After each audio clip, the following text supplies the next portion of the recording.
They have the full support of the UN Secretary-General, but the remaining 396 deportees are still stuck in no man's land. Conciliation seems the last thing on the mind of Israeli Prime Minister Yitzhak Rabin.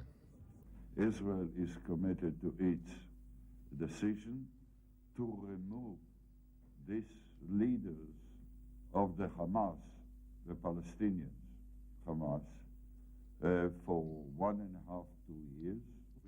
Boutros Ghali didn't escape criticism. It's a major mistake on the part of the Secretary-General.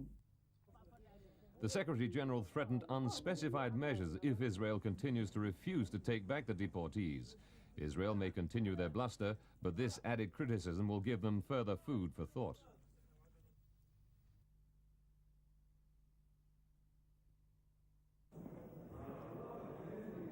The Israeli Supreme Court ruled that the mass deportation of the Palestinians was illegal, but it upheld the individual deportation orders against each of the exiles. Israel's Prime Minister Yitzhak Rabin expressed satisfaction with the verdict, and he dismissed warnings by the UN Secretary-General Boutros Ghali that Israel could face sanctions over the deportations. Since the last 35 years, the United States made every effort to prevent sanctions against Israel. In Gaza, home to many of the deported Palestinians, anger at the court's decision boiled over onto the streets.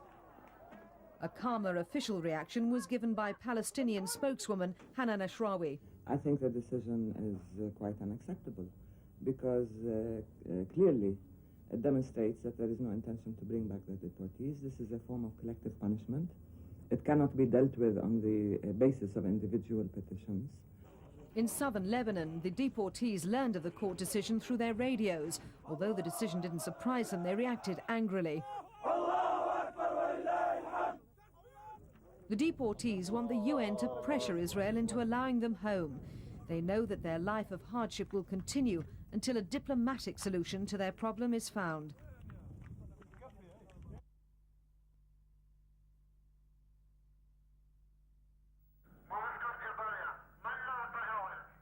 Violence has been increasing in the Gaza Strip ever since the deportation of the alleged Palestinian activists.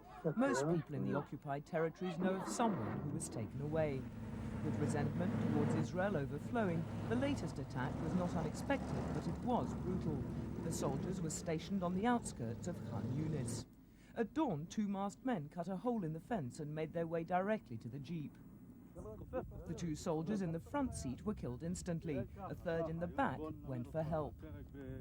We'll find the ways and the means to make sure that those people who carried out this ambush will be caught and they'll pay dearly for what they've done. In Jerusalem, Palestinians and Israeli Arabs left the Prime Minister's office, where they've been on strike, and marched to his home. It's almost 6 weeks since the deportees were expelled to southern Lebanon, and their supporters are wondering when and if they'll be coming home. In Jerusalem, they can still march. The latest violence in Khan Yunis has led to another curfew. The Israeli government remains firm, defying international opinion.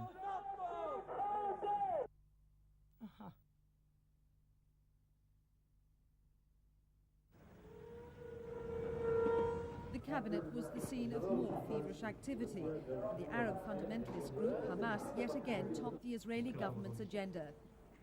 Many of the 415 men deported to South Lebanon were alleged by Israel to be leaders of the organization.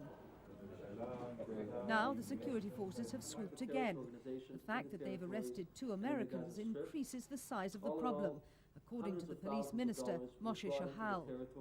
It is a very serious one. I think that it should concern all of the democratic world, the Islamic fundamentalism and their willingness to adopt terror acts being organized in the United States, financed in the UK, and